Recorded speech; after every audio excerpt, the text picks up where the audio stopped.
One of the ways that certainly meant a lot to the United States, and our ambassador to the UN, Nikki Haley, made a really big deal about this, was when Romania abstained from the vote to condemn the United States when we moved our embassy in Israel to Jerusalem. It might not seem like a big deal to some, but just respecting the sovereign, independent decision of the United States to make that, rather than rebuking the United States at the UN, was a big deal. And it was noticed. And so Romania was one of the countries, along with Poland and I think Czech Republic, in the region who recognized that and was a good friend to the United States. And furthermore, actually Romania is one of the first European countries that announced that it's going to analyze the opportunity of moving the embassy in Israel from Tel Aviv to Jerusalem. So I can't even it's hard for me to even communicate what a big deal that is to for a number of reasons to the United States. You know, everybody has choices here about where they're going to ally when you look at great power politics and great power competition. And there are some concerning alliances breaking and going towards the Russia region. Romania is so clear. It seems to me it has such a clear focus about what's necessary to make sure that they are helping to contribute to the NATO alliance, to what the United States needs and wants to support that, and showing great foresight in that. And I would just encourage to keep doing that. You know, I also think in the end, this is going to result in a more constructive relationship with Russia. I mean, this is not a new Cold War. Russia's not going anywhere. It's a neighbor of Western Europe. Nobody wants Russia to be on the outside looking in. Everybody wants to have a constructive relationship. And, you know, President Trump, I think, has been very consistent in a sense, offering Putin an off-ramp, saying, look, we don't have to have a confrontational relationship, but an honest relationship starts with respecting the interests of America and its friends and allies. And really the notion of deconstructing the transatlantic community, undermining our security, that's just not acceptable. And when Russia stops that behavior, then I think that, you know, the potential for constructive two-way relationships is there. I think in the end of the day, I think it's what Romanians would want. I mean, it's what Americans would want. Nobody wants to go back to the Cold War and wall off Russia from Western Europe. And ironically, I think this is amazing, countries like Romania and the United States are actually more committed to keeping the door open than the Russians are. But Russia is also a great economic power. I mean, how do things balance in terms of the situation? The military situation with Russia is pretty much out in the open, but what about Russia's role as a huge economic power? How do people negotiate this? Well, I mean, the Russian economy is not in very great shape. The great strengths of the Russian economy are energy and arms sales. Increasingly, Russia is the arms supplier of last resort. If people have other options, they'd rather actually buy arms from other places. Russia has lots of competition on the energy market, and indeed now the only thing that really keeps Russia as a major player is access to that energy. And as the north-south corridor is developed for moving energy, then even Russia's kind of monopoly on where the gas station is they can get their gas from is going to significantly change. Energy supplies are much more competitive than they were in the 90s. So I think Russia's economic influence is on pretty thin ice. In contrast, the American economy has been growing very strong in the last 2 years. Our unemployment's at an all-time low. Right now, the United States really is the engine of global economic growth. That's likely to accelerate and continue, even in comparison to the Chinese. And people talk about the Chinese economic growth, but honestly, we've seen the Chinese economic growth slow significantly. They have this expansive Belt and Road Initiative that's largely financed on debt. And right now, that Belt and Road has not actually produced any wealth comparable to the kind of investments the Chinese put into it. So I think economically right now, the United States is in a very strong position competitively. And actually, I think the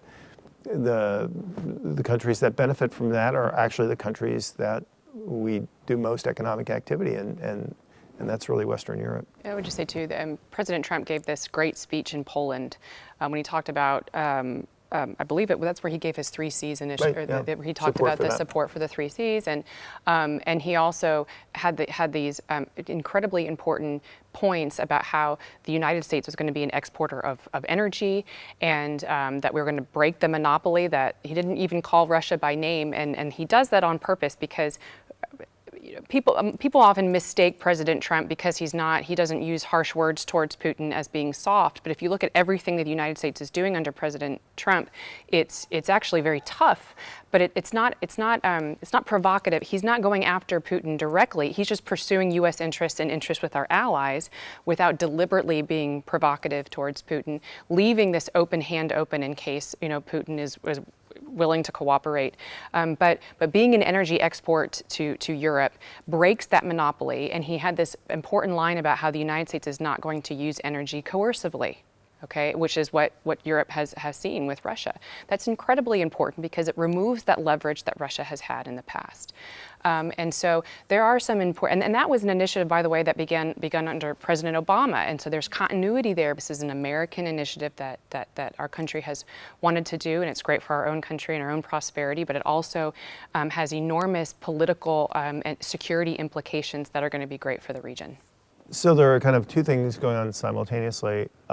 One, the point that Rebeccah made, which is really, really true, which is the United States recognizes that NATO is a political military alliance, and both of those really matter because political will to act is just as important as the military capability to act. And so the president's emphasis on burden sharing is largely perceived as, well, people should pay their fair share, but it's really more, people should have skin in the game. Right? People should have the political commitment to demonstrate that they're serious about the transatlantic security. To be honest, if Romania spends 2% of GDP on defense, that does not massively increase the defense of NATO. But what it demonstrates is that Romania has the political will to be a part of the transatlantic. That's really important. And I think the Polish contribution of, well, we want to help pay for an American base, that's I think probably welcome, but that's also widely interpreted as, again, the political will to demonstrate solidarity with the U.S. and, more importantly, to demonstrate commitment to NATO defense. That, I think, is massive. The other aspect of that is, which is important, is U.S. defense spending. Because even if everybody in NATO paid 2%, that's not going to offset the U.S. not having the capacity and capability it needs. Because remember, the U.S. is a global power with global interests, so we just not have to contribute to the transatlantic defense. We also have a role to play in the Middle East. We also have a huge role to play in Asia, and we have to support all those things. So our defense capabilities, we talk about NATO paying 2% of GDP. We need to pay about 4% of GDP, because if you think about it, our defense requirements are about twice the size of what Europe is, because we also have to worry about the Middle East and Asia. This administration is very committed to increased defense spending. It's part of why the economic growth is really important, because you have to have a strong economy to afford defense. But this president started on a path of sustained increased defense spending over time. And that's important because if we want to move force structure into Eastern Europe, build out our bases in Romania, put force structure in Poland, we have to be able to have the forces and capability to do that. That's going to require sustained defense budgets over time for the United States. The administration is on the path to that. So if you add all those up, right, so you have economic strength, that translates to increased ability for military strength, and this administration's really commitment to the political solidarity of NATO, that I think is a much more robust and powerful demonstration that the United States is committed to transatlantic security than even we were just a couple of years ago. Yeah, I would just say, one of the things that I assessed in the beginning of the Trump administration, when a lot of the people who do commentary, national security commentary, was afraid that President Trump's policies were going to weaken NATO, what I thought was, well, no, you're going to have people step up and contribute more and strengthen what was in some ways an anemic alliance in some areas. And it's stronger now than it was when the president first took office. And the improvements are the exact things that he wanted to see. He didn't. Our Secretary of Defense, Jim Mattis, gave this talk about how he wants, and I think he was really talking to the Western European countries at the time. He was addressing them, but he said, we want you to care about your children at least as much as we do, meaning, you know, prioritize this. We're not here as just the bouncers of the world, you know, that are trying to protect it. We would like to. We understand that we have the largest, most powerful military in the world, and we want peace and security, and that's good for the global economy, and it's good for peace and prosperity across the board. So we have our own interest in it, but we also would like to see our partners and our allies care enough to contribute and prioritize it and budget it, because the European economy is large if everyone pools their money and prioritizes it. So there's a significant contribution there, but it's got to be a primary prioritization of the alliance.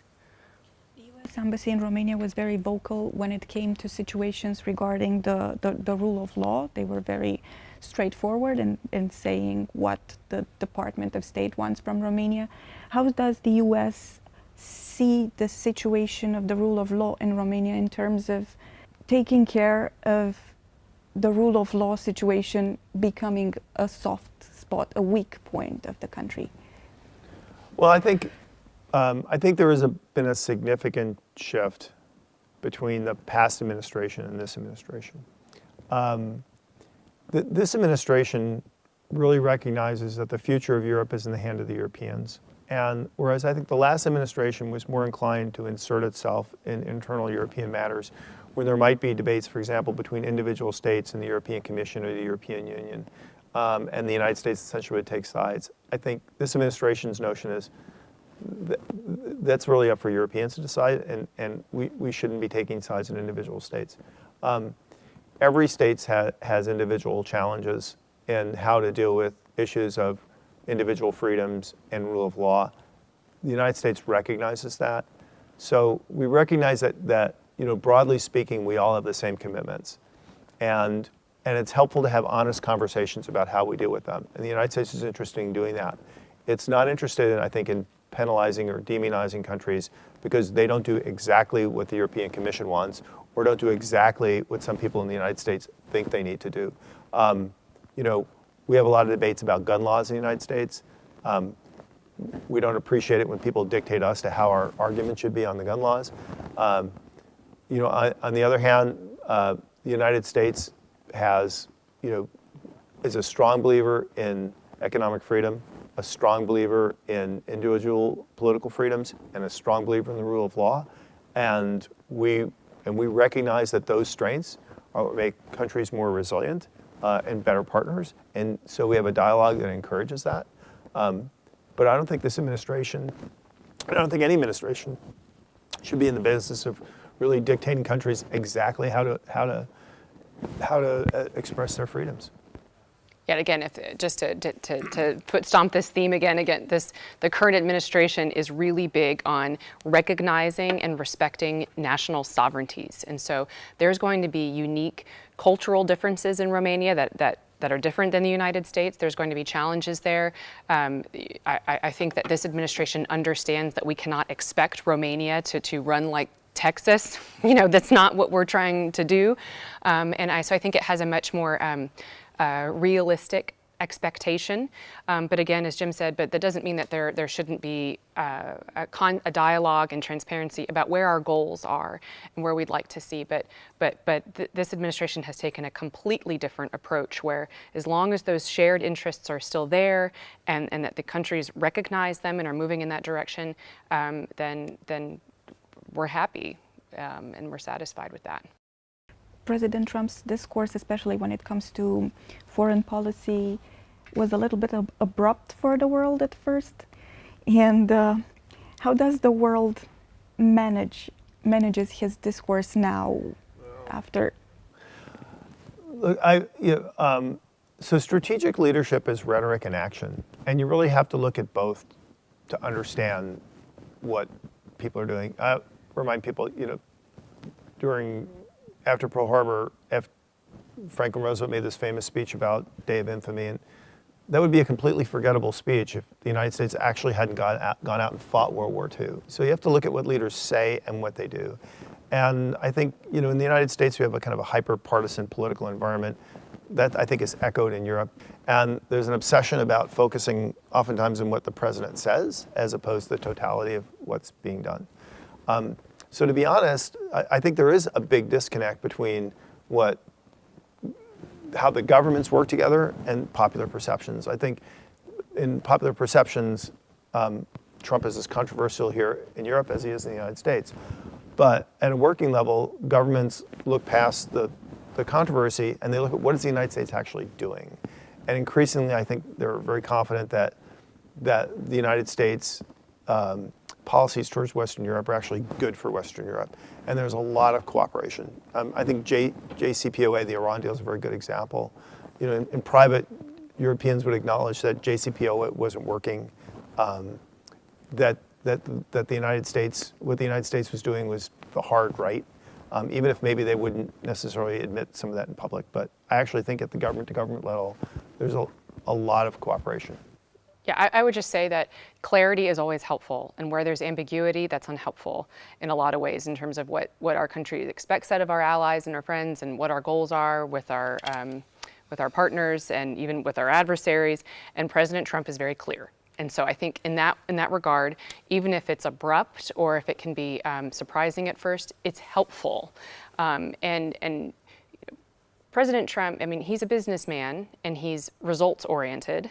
And he's pragmatic, and so I think that's very helpful. I think that can be very helpful, and the Iran deal was a really good example of where I think in the past it was confusing for some of our allies to even know where the United States was going to be on an issue, because oftentimes our previous president would try to figure out what the consensus was within Western Europe, and that was kind of where he went, as opposed to this president who fundamentally, primarily, is going to look at what is in the best interest of the American people. That is discernible, knowable information for the world. And so you don't have to try to wait and figure out what he's going to do.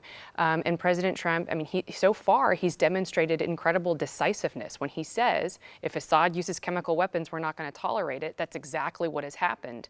And so I think sort of inserting that predictability coming from the United States is going to be good for stability. Even if you disagree with some of his policies and directions, at least you know where the United States is coming from. Yeah, I think that's a great point. I mean, look, Trump is controversial in America. We're not surprised that he's controversial in Western Europe. But I think Rebecca's right. When you look past the controversy and you put that aside, there is a clarity of purpose in U.S. foreign policy that is undeniable. And the last question, because the NATO summit is coming in July, if you were to bet on the hot topics of the NATO summit in July, what would the hot topics be at this point in time? In a perfect world, we would love to see Macedonia join NATO for a number of reasons. One is it's very important that the policy of NATO as an open door remain open, that NATO is a community of free nations. People should be freely willing to join. Nobody should dictate who can and cannot join NATO. So I think when we add NATO members, that sends a powerful signal to the Russians that they can't dictate the future of Western Europe. The naming is a complex issue. I think it's working past that, demonstrating that we can get beyond the state politics and deal with complex issues, I think is very important. And I think it clears the way for, I think, the next step, which is the ascension of Georgia to NATO, which I think is important for NATO. And I think Macedonia keeps us on that path to do that. So we'd like to see that happen. Whether that actually happens or not, I probably not, but if not this summit, maybe the next one. The summit coming kind of right after the meeting with North Korea, I imagine a lot of the conversation will be about how the meeting with North Korea went. I think the Iran deal will still very much be on people's minds when they do that. So I wonder if this will be a NATO summit that's kind of monopolized by non-NATO issues. It might be. I mean, there's a couple issues. Cybersecurity is a big thing for NATO, and so there needs to be, that's something that we all have to deal with, and so to find a way to collaborate on that better and to be better at that is critical. Our nuclear deterrence, what the United States is making some changes and some adaptations to our own nuclear force to better provide, to shore up our deterrent capabilities, specifically naming in our nuclear posture document, the nuclear posture review, calling out Russia, where we see Russia is sort of using nuclear weapons to coerce and to threaten. We want to make sure that there's not going to be any misunderstanding, that Russia doesn't miscalculate and think that there might be an opportunity to pocket some gains by ever employing a nuclear weapon, thinking that NATO wouldn't have the will to respond and would sue for peace. That's been a concern of the United States, and so and that's always an issue. There's different European countries have different perspectives on what the United States should do there, and how, and in terms of what we should be doing in Europe on that issue. Russia's been violating the INF Treaty. That threatens Europe. That's a big deal. And then there's some other issues. I think Turkey presents some problems that might come up. I don't know if that would actually get discussed at the summit. So one idea that was on the table, the Germans have put this idea on the table about counting dual-use infrastructure against the 2% military requirement. So if, for example, Germany is helping build infrastructure in the Baltics or in Eastern Europe or Central Europe, that would facilitate the movement of military forces and resupply and logistics, that ought to count against the 2%. So there's some discussion. I don't know if that'll get addressed at the NATO summit. So. Iran deal, I think, is going to be a big one because there's a lot of different perspectives, and so a lot of what we're doing here is talking about just having a clear, common understanding of the threats, and there is a very different, divergent perspectives of the Iran threat, and so I think that will be a big deal. But again, I think Jim's probably right, because North Korea is such a big deal, and it's the #1 national security foreign policy issue for the United States right now, and it affects everybody. That I think that'll probably take up a lot of time.